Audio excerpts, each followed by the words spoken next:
how can, a school leadership community, teachers, admins, coaches, how can they work together to kind of weave this sort of net to make sure that they don't miss anything that maybe they could help redirect the students towards as it pertains to wellness? And the more students hear a common language around the school, the more they're connected to it. And there's a literal term called school connectedness. And the more you're connected to your school, the higher your academic success, you're happier as a student, and you're more connected to your peers.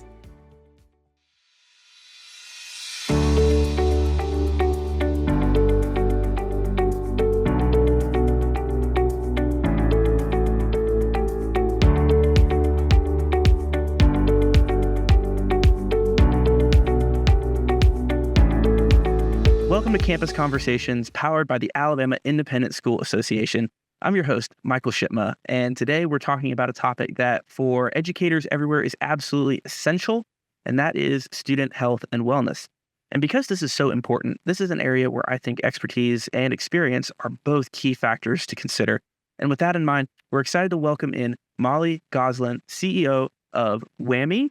I believe I'm saying that right. Wellness Solutions LLC onto the podcast. WWAMI stands for Wellness and Mental Health Institute. And this organization is really leading the way in providing some innovative solutions to support wellness, specifically in independent schools. So Molly, thank you so much for being here on the podcast. We appreciate it. Thank you for inviting me. Yeah, this is, I think, we were talking a little bit before we hit record just a moment ago, that wellness is one of those things that everybody can, pretty easily agree across the board is an important thing to keep in mind to make sure is present in any school setting, any learning setting, really. Share a little bit about what wellness is, your background in wellness, and kind of how your journey led you to where you are right now at, running this this LLC, that you have, that you've started here, WWAMI. So give us a little bit of background on you and your work. Absolutely. Thanks again for having me. So I come from a background of counseling. I studied in-depth adolescent development and health when I was at Harvard Graduate School of Education. And I worked with a professor who was very concerned with pro-social learning, which was 20 years ago when I was doing my master's degree, not a common term in education. When we looked at the counseling field in schools, for example, a lot of it was mitigating behaviors that people had already seen. Prevention, intervention, postvention were the terms.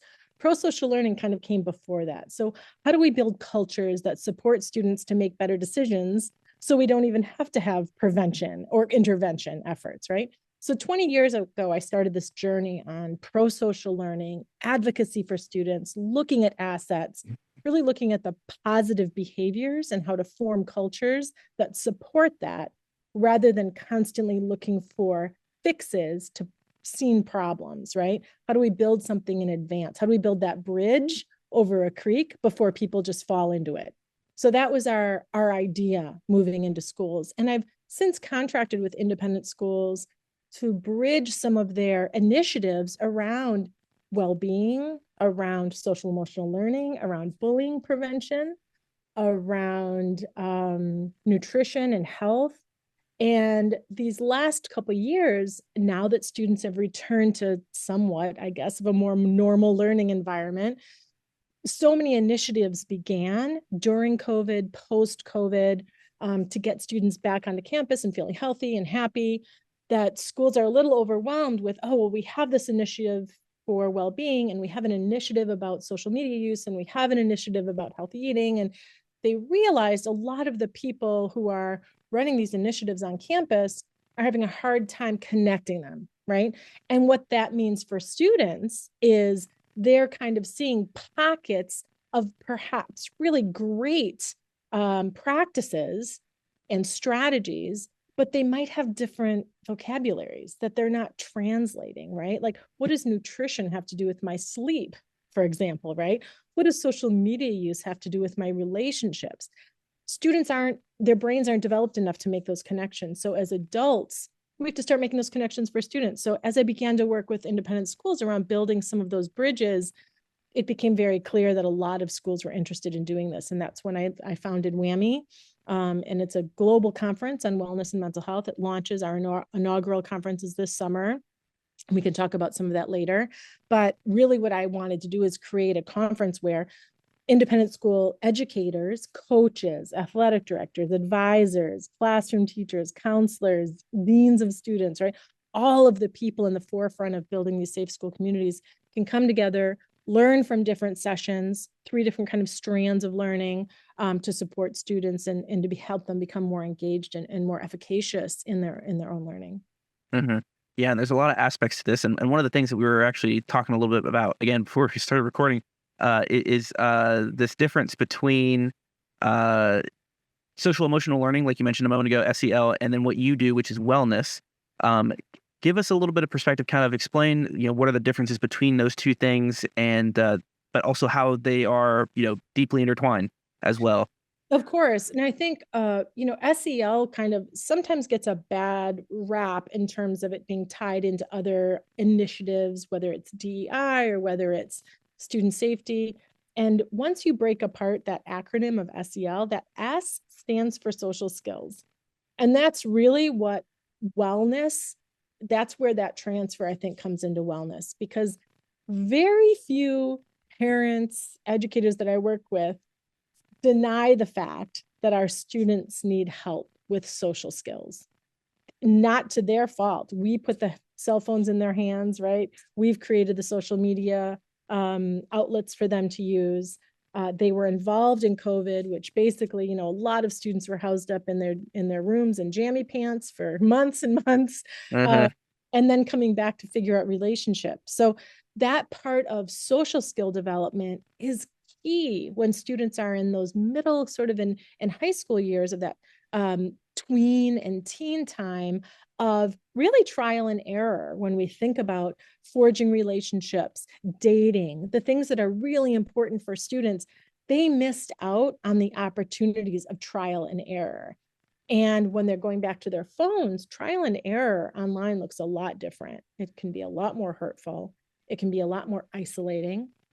And that's where student safety comes in. And so when we talk about wellness, especially at boarding schools, we're really talking about student safety, right? And helping students thrive and be happy. And when things are going on online, or when they're trying to deal with a situation or a relationship, they haven't had those years of trial and error to kind of figure out the nuances of friendships and dating. We really have to step in as adults and say, hey, we've failed you, right, as a society these last couple of years, and we've built some structures and some strategies here to support that. And we've really found that students are open to that. For example, I worked with a school up here in New Hampshire, a boarding school that had a social media campaign initiated by teachers and students to leave cell phones in their dorm rooms all day. So they already had a policy that you can't use phones during class, but then students in between class were jumping on their phones, right? Walking around campus on their phones. So they had this 1 semester trial, it was last fall, where they left their phones in their dorm rooms all day.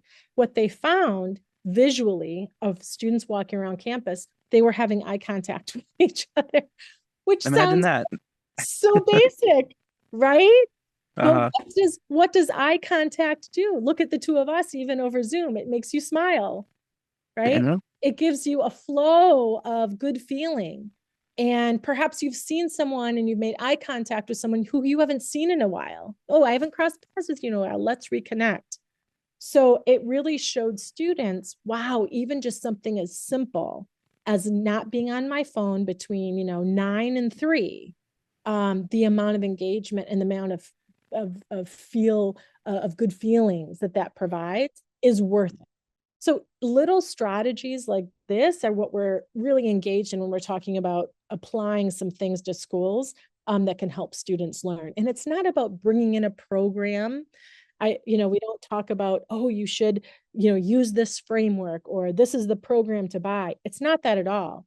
It's really like, how do we help the students that are on campus? What are their specific needs? So they become more social with each other, more social with their teachers, more confident and efficacious in their own decision making, right? More confident.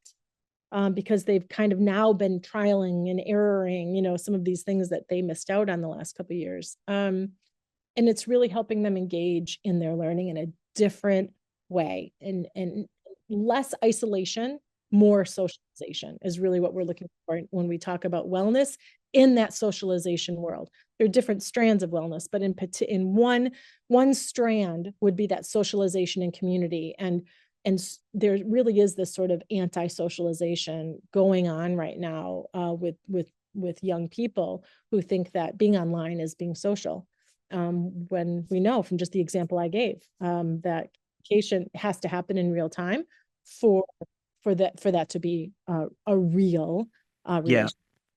Well, and it's interesting that you brought up that term anti-socialization. And I know that there are obviously things that schools can do, like you mentioned, with that boarding school and having students leaving their phones in their dorm rooms during the day. And obviously that, apparently paid some dividends for sure in the wellness of the student body. But at the same time, I mean, it's no secret. I mean, our entire lives, are to some extent involved in the digital space. There's really no escaping, the need for smartphones, computer, just everything that we need right now. And how do you encourage, wellness in this area while, while they still have to be in that digital space, and encouraging that positive engagement, like you mentioned, having that face-to-face, interaction, that eye contact, and how important and critical that is.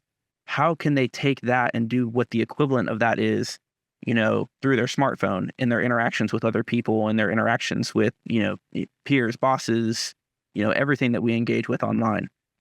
Yeah, and I think, it certainly isn't, I'm not an anti-social media person. I'm not an anti-cell phone advocate at all.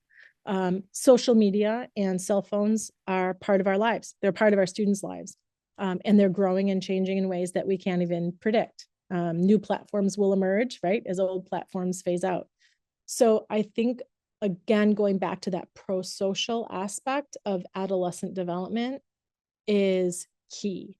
So when we talk about the other efforts with adolescents, which have been for 60 years, prevention, intervention, and postvention, we have to look before and anticipate. We're the adults in the room here. We have to anticipate what students need so they can have healthy behaviors when they're online. So first of all is identifying what those healthy behaviors are. And I work with schools they identify them a lot of times themselves. We get in rooms with educators who are much smarter than I am, who've seen, thousands of students pass through their hallways.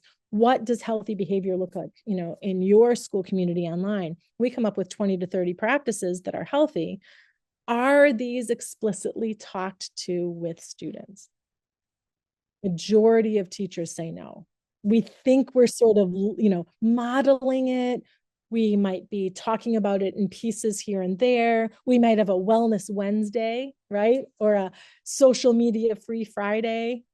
So in bits and pieces, it's being done, but there isn't that whole school, whole child effort to create a common language that supports what is healthy online behavior and what is unhealthy online behavior. You can look up reports online about, how hazardous cell phone use is for students, but there are some healthy outlets for students as well. Some students are tracking their sleep with apps, to make sure they're getting enough sleep. Some students are tracking their own social media use and setting timers, right? And that's another strategy that we can support with students. If you're on your own if you're on your phone more than 3 hours, many research studies say that you're addicted. And if you do anything more than 3 hours a day, that's just too much. So having students look at their phone and saying, oh my gosh, last Saturday I was on my phone for 6 hours, just talking to them about what that means instead of saying, oh, that's bad. What does that mean? That means 6 hours you weren't, right, exercising, talking to your roommate, studying, talking with friends, engaging in a new activity, around campus, off campus. So talking with them about what you're missing when you're on your phone is a strategy, right? And that's, again, where that pro-social learning comes in. We're not preventing them from using their phones yet, right? We're talking to them about what they're missing and how much time they're spending away from engaging in their own lives by looking at other people's lives.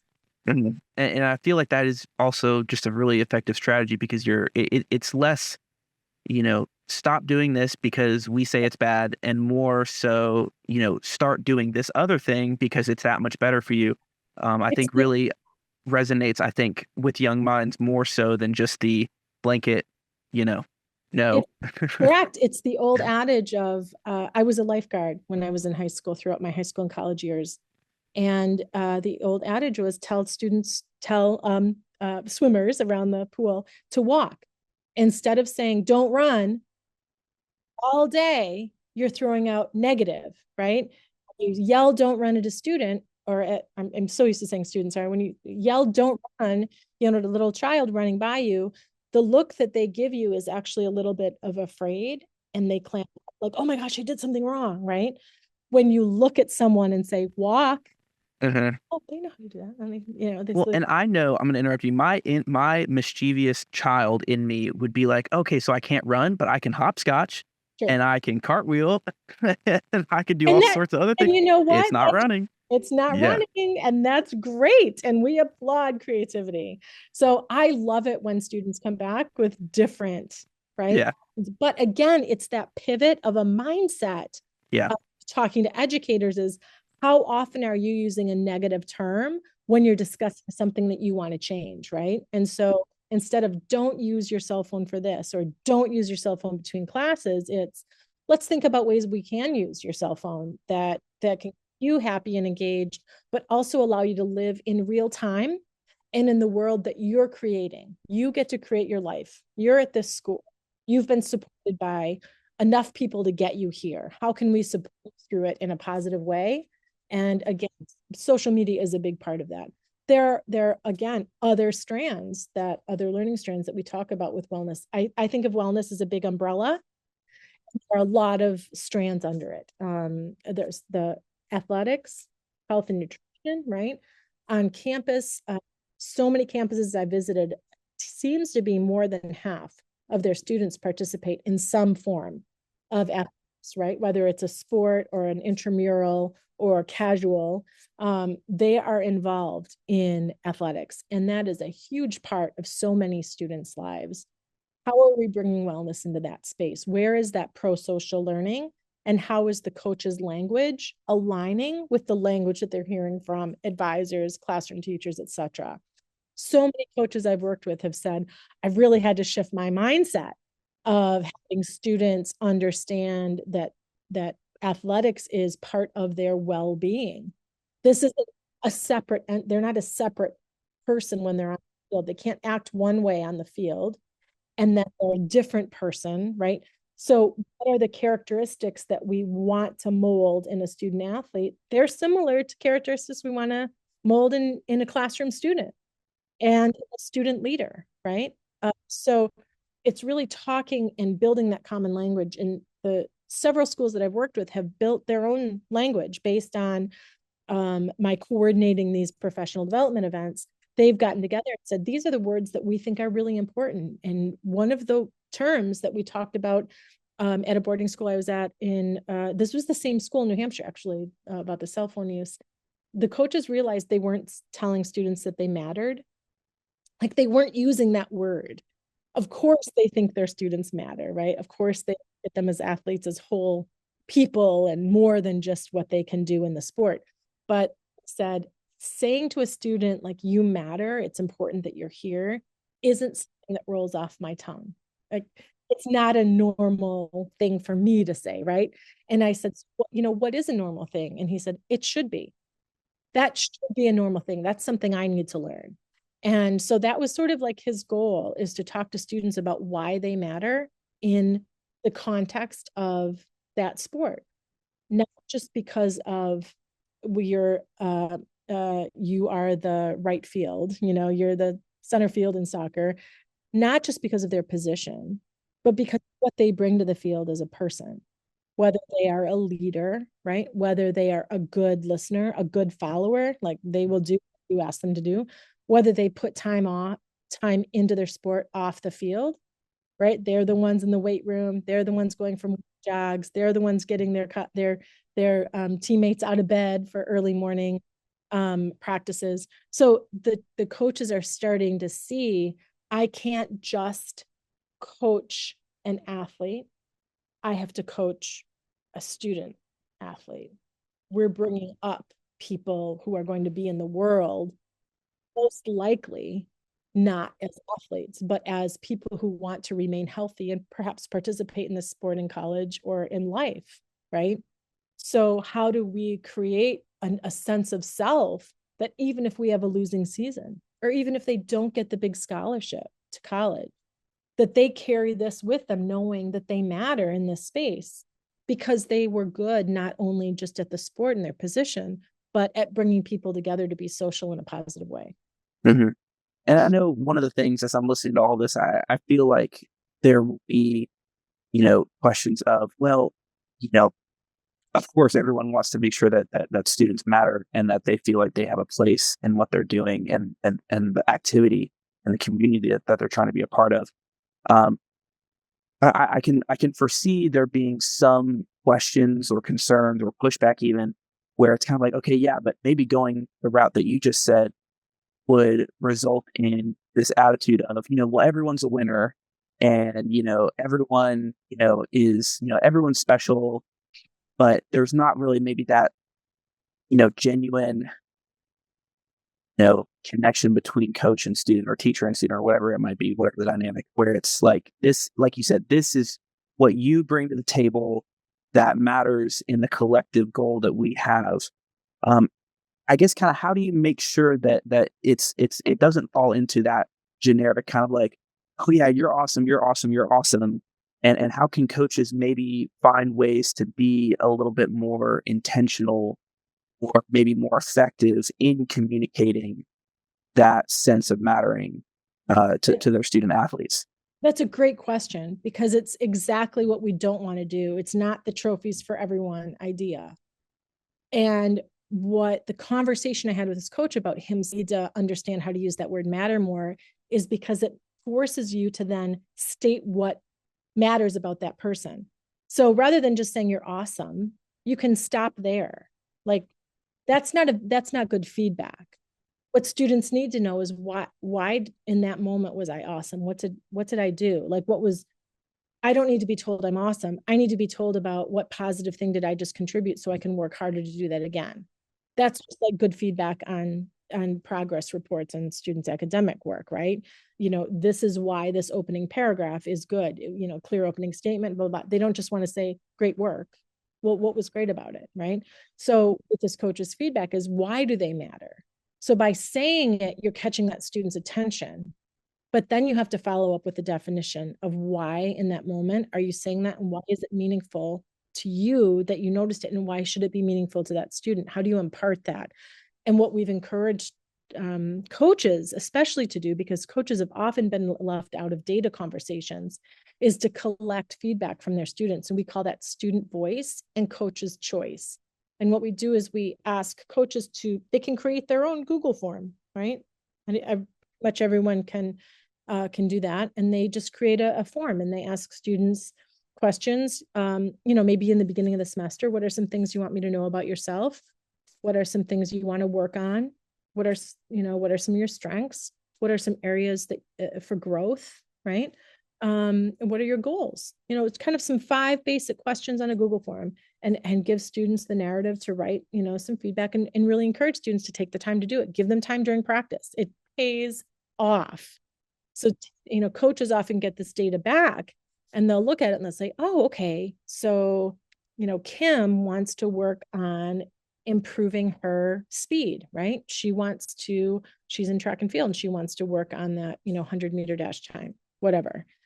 How can I support her in that? And telling her that every day working towards that goal is important. How do I keep her in a space where even when she's having a bad day, knowing that working towards a future goal is helping you not just in the space of athletics, but in the other spaces of your life as well, because success carries, right? Whether you're doing well in school, you're doing well on the field, you're doing well with friends, you're doing well with your relationship with your parents, whatever is going on, it feeds into the other spaces. And so understanding that collecting data is is a useful way to mirror back to students what they're working on without imposing your own ideas of what they should be working on. You can say, I read your, remember that survey we did in the beginning of the semester. I read through it and I remember you talking about wanting to increase your speed. These are some things that I see you are working on that's going to help you. Actually, there's one area where I think maybe you could use some improvement.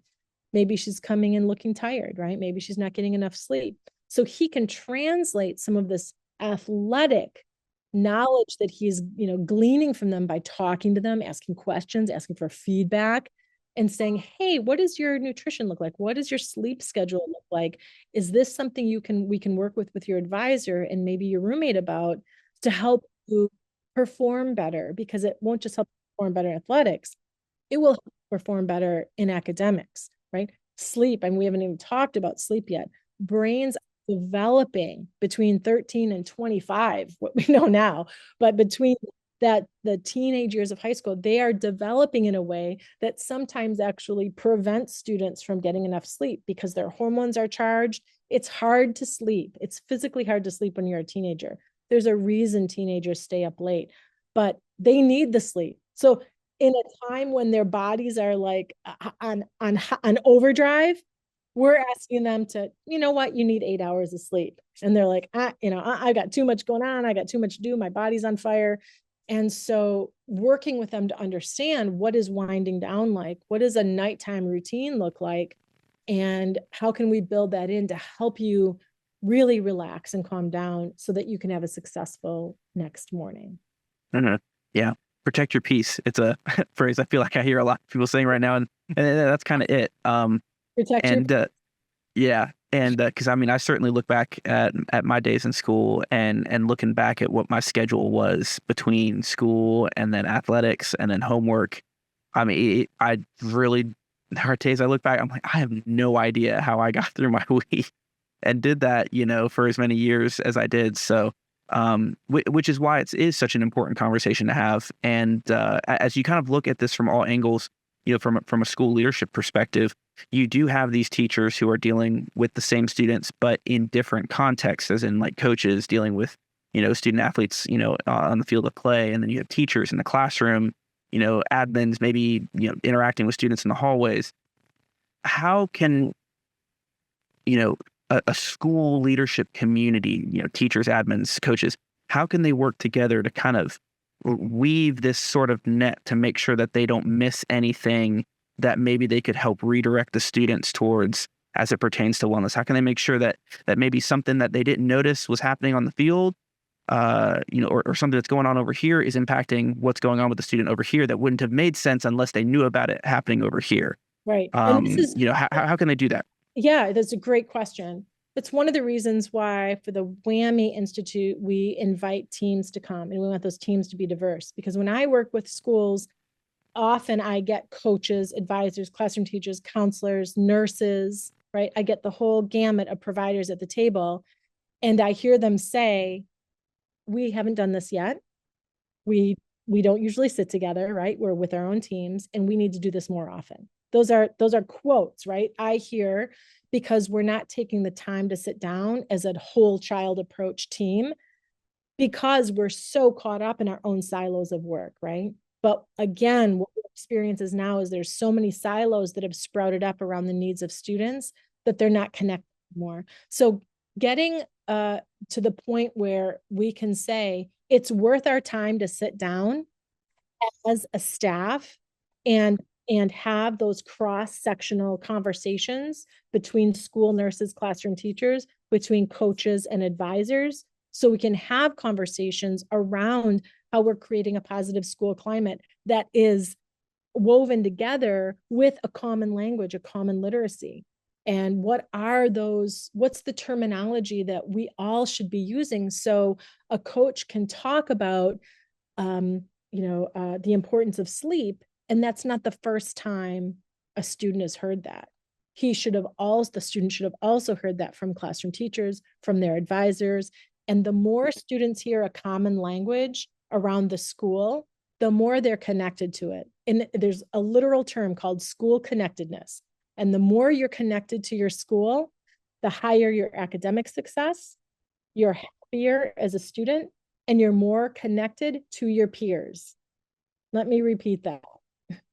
You do better in school, you're a happier student, and you're more connected to your friends. That is because of school connectedness. And what I'm hearing from independent schools right now is they're disconnected. There's a lot of disconnect. That doesn't mean that good work isn't happening. Good work is happening over. It's just happening in these silos. And so how do we break down those walls of the silos, build a thread of common language, and have coaches rotate through spaces of advisories, and have coaches rotate through classrooms, and have teachers rotate through other spaces? Because the opportunity is there at so many schools because of the boarding school campus climate, that everything is interconnected. But we need to make an explicit effort to connect the language and connect the practices, not just assume that students are getting the messages that we're putting out. Because most students, unless it's explicit and unless it's the same language, they're not putting the pieces together because their brains haven't developed to do so. So sleep deprivation, right, and a good night's sleep and healthy sleeping habits are three different terms, all talking about the same thing. So let's, as a school community, what are we going to say? Like, let's all decide on this. It sounds so simple and basic. It's subtle yet powerful. Such a difference. And Yeah. also adults, I often talk to kids who are struggling when I was a counselor to have a ready response. So when something's, happening to you, have a ready response. If someone is, bothering you, for example, and you're trying to deal with this relationship, have a ready response when you see that behavior coming, so that you can say, please stop doing that. I don't like that, right? If you have something ready in your head, it comes out more easily, right? So when I work with teachers and coaches and campuses, I say, have these words at the ready, right? So when you see it, you can name it, right? And then students will start to hear it. Well, when school connectedness becomes part of a campus community, truly students feel connected to their campus, the peer-to-peer relationships become so strong that students actually begin using the terms with each other. And that's the most powerful form of learning as a teenager, is peer pressure. Because peer pressure is positive. There's not just negative peer pressure. There is positive peer pressure. We see it all the time.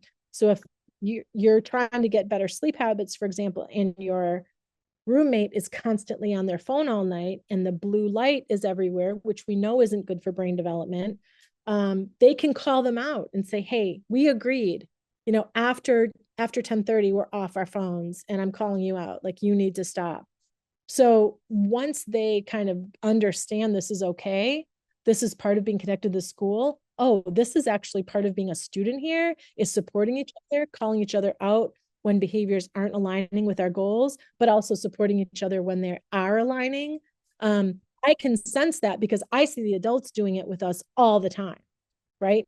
I can start doing it with my peers. And that's the power of explicitly talking about building some of these practices as a community and not just in these silos. Yeah. So a lot of what we've been talking about has been pertaining to, at least maybe it's most easily applicable to maybe older students, namely, high school age students, Right. with social media, athletics. Those are going to be the things that age group is going to be most involved with. But wellness is something that can happen, or that needs to happen, I should say, really at all stages of development in school years. So what exactly does wellness look like for maybe a younger age group, starting from when kids first show up, for pre-K, all the way through until they get to, their college prep years? What does that look like? How are the strategies different? What sort of things work for younger students that maybe don't work when they are older? What does that look like? How do you tackle that challenge?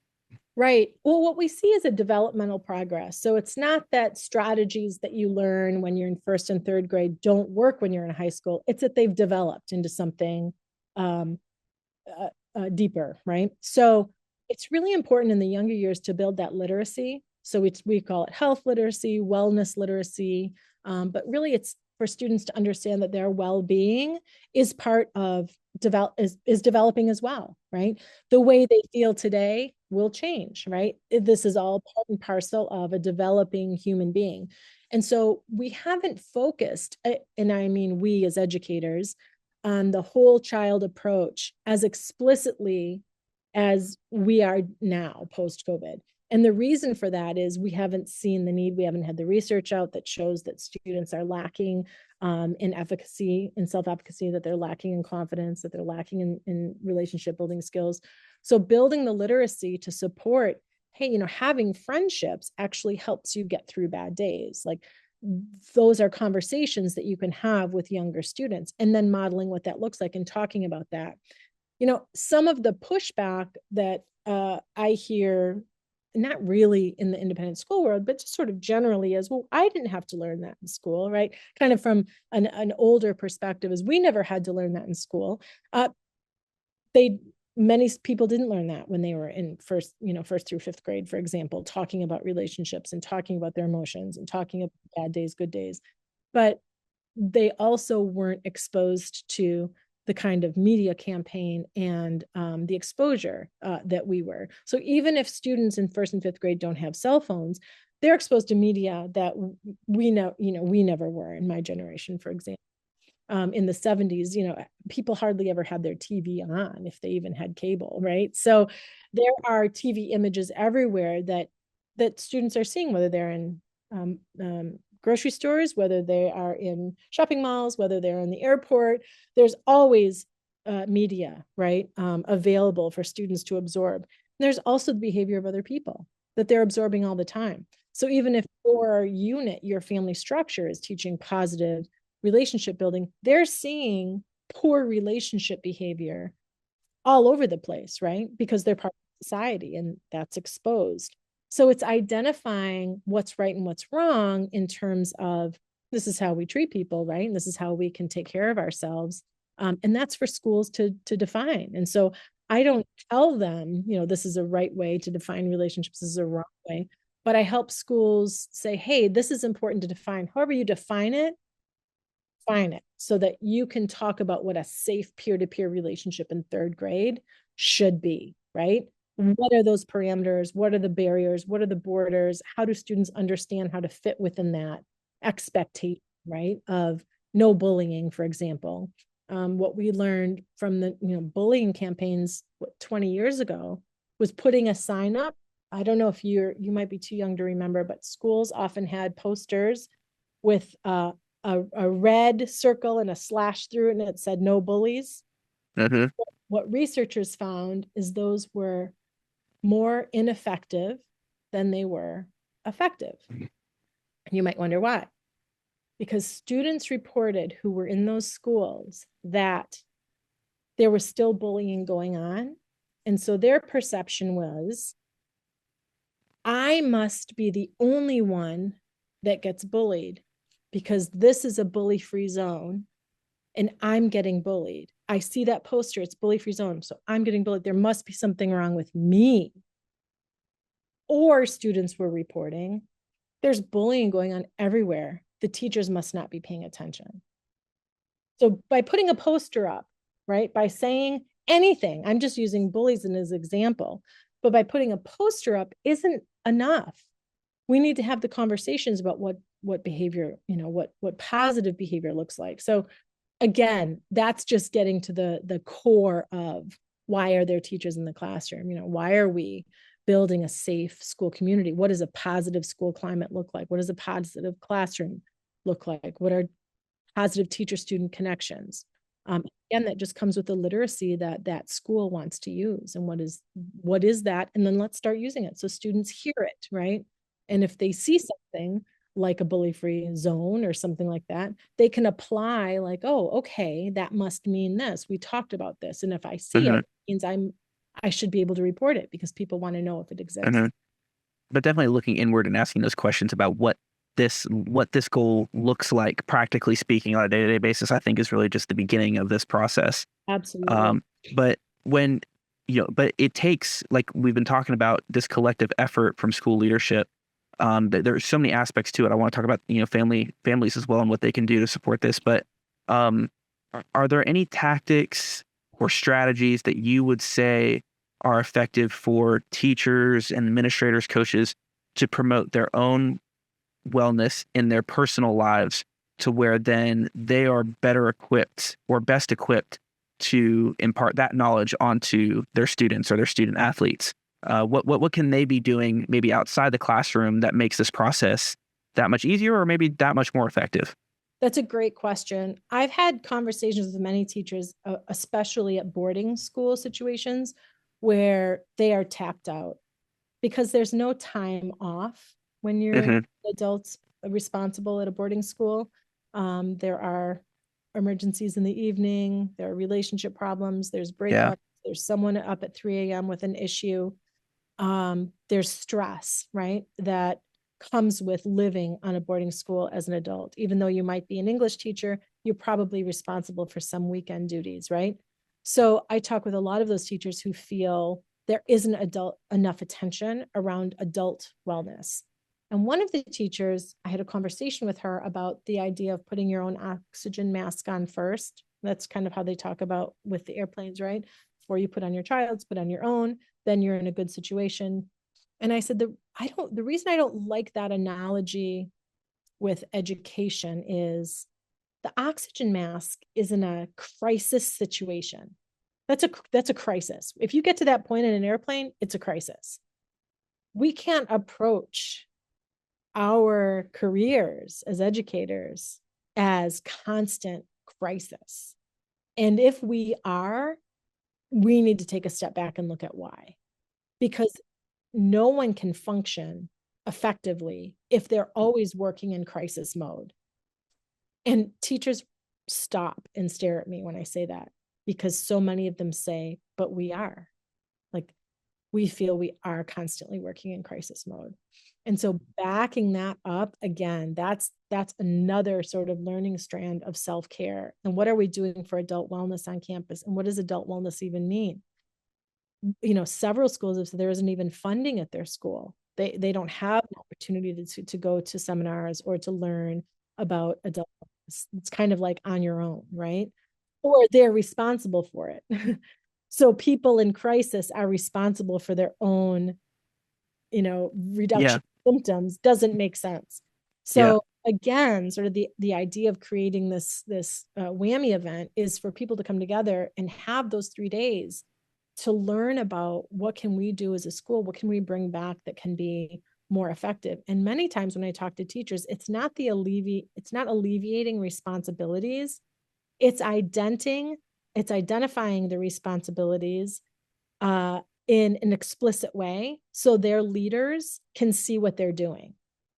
Because so many of them said they have responsibilities that they feel are an emotional burden that aren't specifically part of their job description.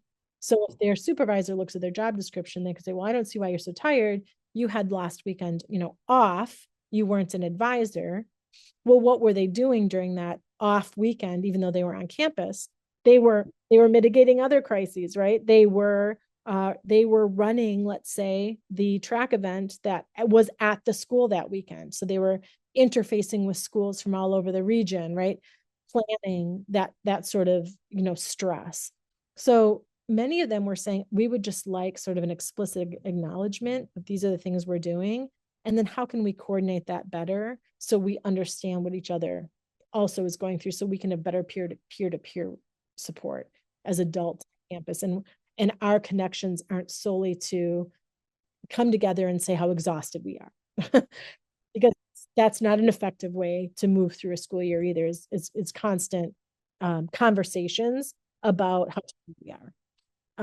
And so there are a lot of strategies that teachers feel are unique to their campuses. So they don't always transfer, but again, it's creating the time and the space. It's creating a 3-hour opportunity for people to come together to even brainstorm. Often when I run sessions with staff, I put a lot of just the whiteboard, white paper around the room, and we kind of carousel. They are basically telling me what they want their school to be, right? In those, and I just kind of help them frame it in a way that they can bring it back to leadership and bring it back to themselves and say, this is the kind of community we need to create. This is what we just said we wanted. Now let's do it, right? Let's actually do it, because we all have 24 hours in a day, and we don't like the way our hours are being, spent right now. And then in that, modeling that with students, right? It all goes back to that school connectedness.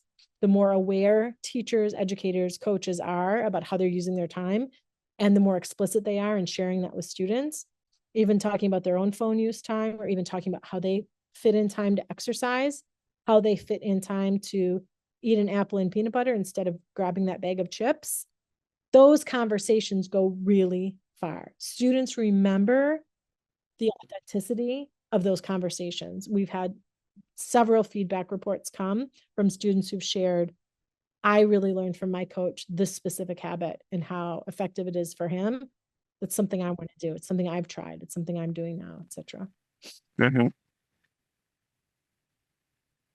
One thing that you mentioned earlier that I thought was really interesting is going about all of this and asking ourselves these questions in a school setting and also personally as well.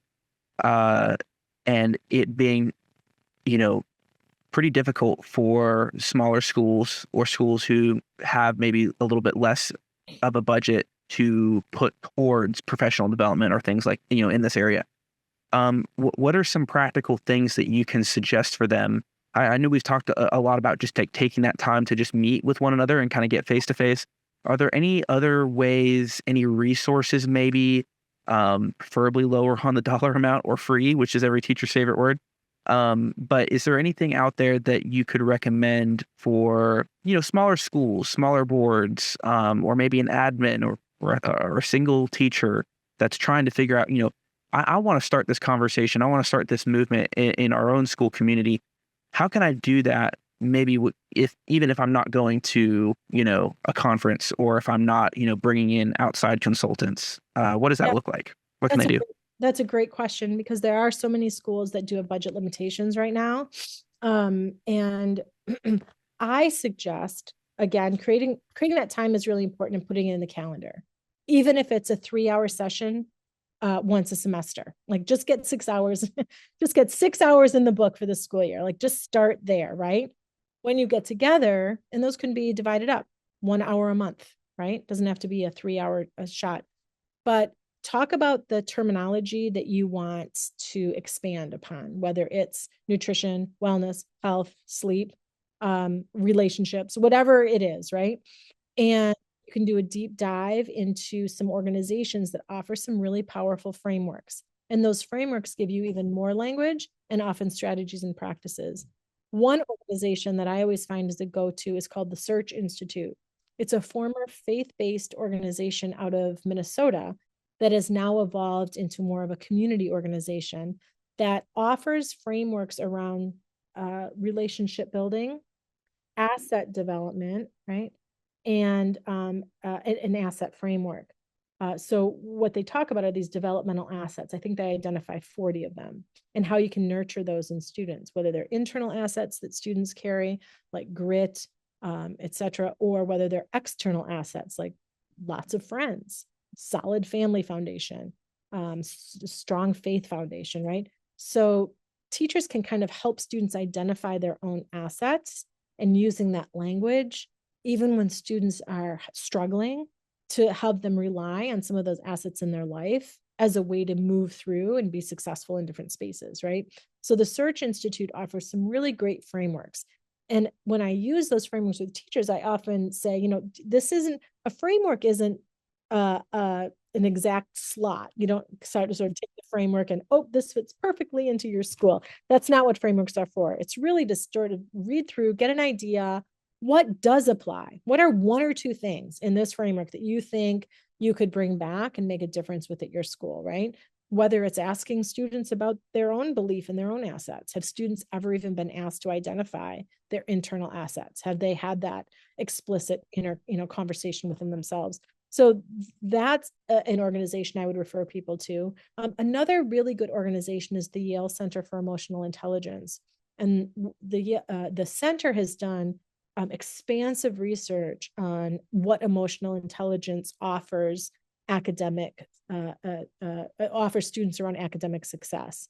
And so often when we hear about emotional intelligence, we think, well, students identifying whether they're sad or happy. The center goes beyond that. Emotion regulation, for example, right? If your student is prone to get angry quickly, is prone to react too fast, is it prone to quit when they haven't learned something fast enough, they just quit, right? It's a deeper understanding of emotional behavior and how it develops with students over time. And the center provides research papers, but it also provides some strategies and practices and frameworks around building emotional capacities with students so they have an understanding of their own emotional intelligence in a way that helps them navigate those times. And deep breathing, right, is a simple one that is often brought, you talked about before, those earlier grades, that first through fifth. So many people have leaned into one of the center offers a framework called Ruler, RULER. And one of them is really catching yourself in a moment where you're going to explode. And what can you do? And deep breathing, right, is a strategy. Teachers report back, they see students taking these like moments where their fingers are touching, deep breathing, right? And just to have that emotional connection with yourself when you're 7, right? That when you're 17, you can do that instead of throwing a punch, or instead of punching a wall, or calling someone a bad name. Something that comes really quickly. If you learn early on how to control those emotions, it pays off tenfold as you go through your teen years. So the Yale Center for Emotional Intelligence is another one.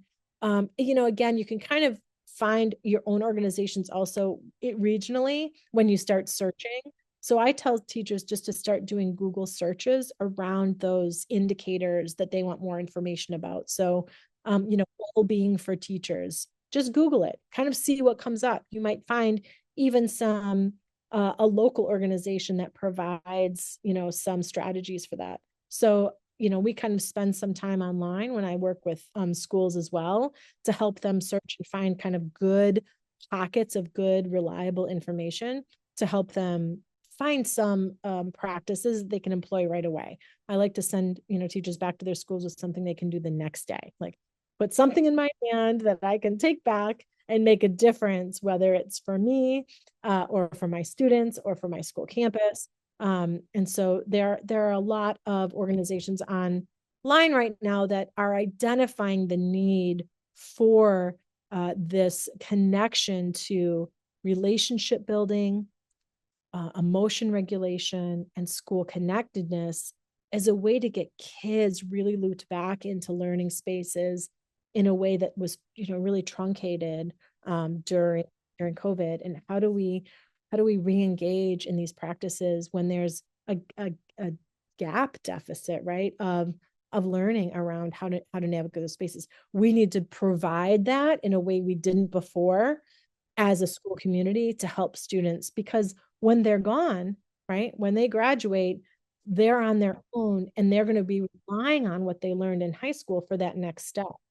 And so all the years are building blocks. There isn't one thing in first through fifth grade that they aren't going to learn and use when they're in high school. It's just going to be a little more complex, but they're going to remember that breathing, right? They're going to remember positive words. They're going to remember relying on their peers actually helps them, right? Isolating yourself never helps. And learning young pays off when you have that first breakup, when you have that first argument with what you thought was your best friend, when you got, cut from the team. There are a lot of isolating opportunities at boarding schools for teenagers. And we have to make sure that we create cultures and climates on campus that don't allow students to self-isolate. They can see that's not part of what we do here, right? We lean in, we ask for help, we identify what we need, we can talk to our coaches, we can talk to our advisor. Like, it's all part and parcel here of growing a healthy, responsible, happy person. Doesn't retreat inward and try to solve their own problems, of which society has created, right? Many, not that. And so we try to take some of the responsibility from what happened around the world and mitigate it, while they learn to take responsibility for the things that they've created at the same time. So it's really a combination. It's a team effort, Yeah. in a really holistic way that I think it's a positive trend that I see happening right now in independent schools. Mhm. And relying on others, relying on your peers, your authority figures can certainly can be uncomfortable at first. Can be a bit of a new thing to have to kind of navigate as a student. But definitely one that, like you said, I think will get easier with time and that ends up paying dividends down the line, in ways that are hard to foresee. But when you get there, it's one of those things where you're very thankful that you had that foundation to where you're prepared for whatever those challenges are later in life as they get more and more complex. Again, as you mentioned, um, as schools, look to implement this in whatever way fits their school and their student body the best. We mentioned some free resources, some resources that students can get on their own, but definitely the professional development side of this, I think, is also very important to touch on. And you mentioned at the beginning, a little bit after we started recording, was the WAMI 2025 conference that's coming up. That'll be in August 20th through the 22nd of this year, 2025, up in Boston. Talk a little bit about what that conference will look like, what people can expect from that, and how you feel it will advance this conversation around student well-being, and really the well-being of everybody involved in the school community as well.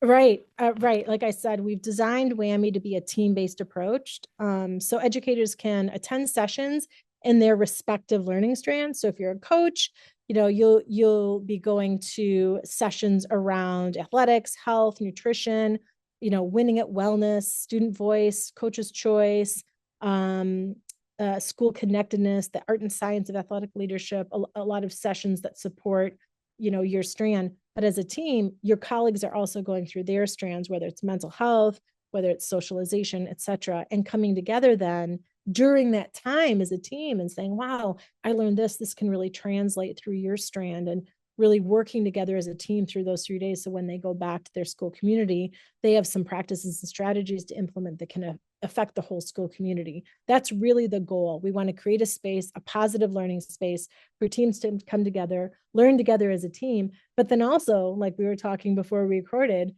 meet some of those teams from other parts of the country, and say, hey, what are you doing over there in California? What are you doing there in Massachusetts? What are you guys doing up in Wisconsin? Like, I'd love to kind of see how you guys are navigating these similar spaces. And so the inaugural event, like you said, in August, it'll feature over 20 sessions across those 3 learning strands. And I should name those, right? They're mental health and well-being. That's one of the learning strands, and that's really for counselors, deans of students, et cetera. And then socialization and community, that's a second strand. And those would be for classroom teachers. Those would be for maybe higher leaders, deans of, school culture kind of positions. And then athletics, health, and nutrition. That third strand is really for school health providers, nurses, physicians, et cetera, some school counselors, but also for coaches and athletic directors as well. So we're really bringing together sort of that whole school approach. And whether they're just starting their wellness journey, like whether, oh, we just got a wellness director, what do we do? Or I was just assigned, my second role now is to be the wellness, coordinator on campus. What do I do? So whether you're just starting out or you've already, built a wellness plan and you're looking to refine it, because always we're learning and building, right? Every year, your wellness practices and strategies should be developing, right? We don't just keep things the same. That WAMI is a perfect opportunity to collaborate with other people, build those initiatives out so they're more explicit, and that they can be shared with a greater community so parents know what's going on. I mean, I think that's also a big piece. You brought up before, that parent connection piece. Parents might hear there's a wellness initiative at school. They might not have any idea what that involves. They might just think, oh, I heard there's a new smoothie station. Oh, cool. Maybe that's part of the the wellness journey. So identifying it as educators and working through it and practicing it and building those strategies with students allows that a literacy to emerge of what your school culture has built, so you can share out. You're in marketing, right? So you want to share out what's going on to parents so they understand this is a really great approach that is being unrolled at our school for our students this year. And it's not, it's unlike, it's unprecedented, the amount of Mhm. effort they're putting into focusing on sleep and focusing on Yeah, it's intentional. it's Yeah. intentional. I always use a TIP approach, TIP. If it's thoughtful, intentional, and purposeful, you're doing a good thing, right? And it's exactly it. It's purposeful, it's intentional.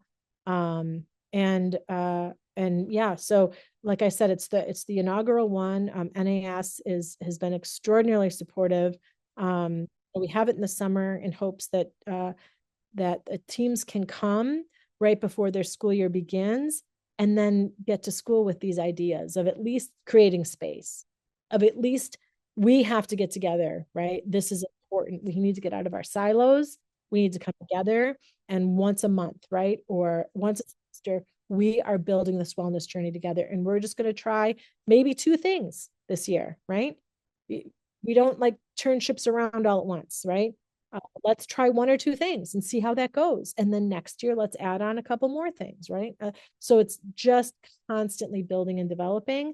And it's really a culture of always improving. You're always improving. Yeah. We'd like to support that.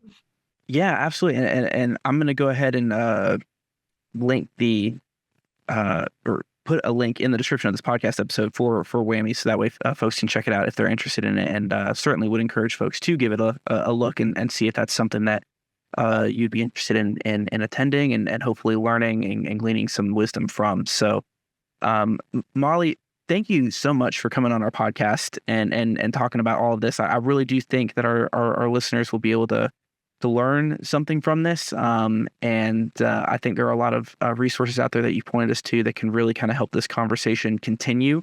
Because like you said, it is an ongoing thing. It's definitely not a stagnant thing. And while it can be difficult, while it can be challenging, there's work that needs to be put into it. It certainly is something that pays off in the end in a really big and meaningful way. So, Molly, thank you again for coming on and sharing all of this with us. We really do appreciate it. Thank you for having me, Michael, and have a great beginning of spring. Oh, I will. Thank you very much. Campus Conversations is brought to you by the Alabama Independent School Association. If you want to learn more about the AISA, check out our website at aisaonline.org. You can also follow us on Facebook, Instagram, X, and YouTube. Thank you so much for listening, and join us Tuesdays for the next episode of Campus Conversations.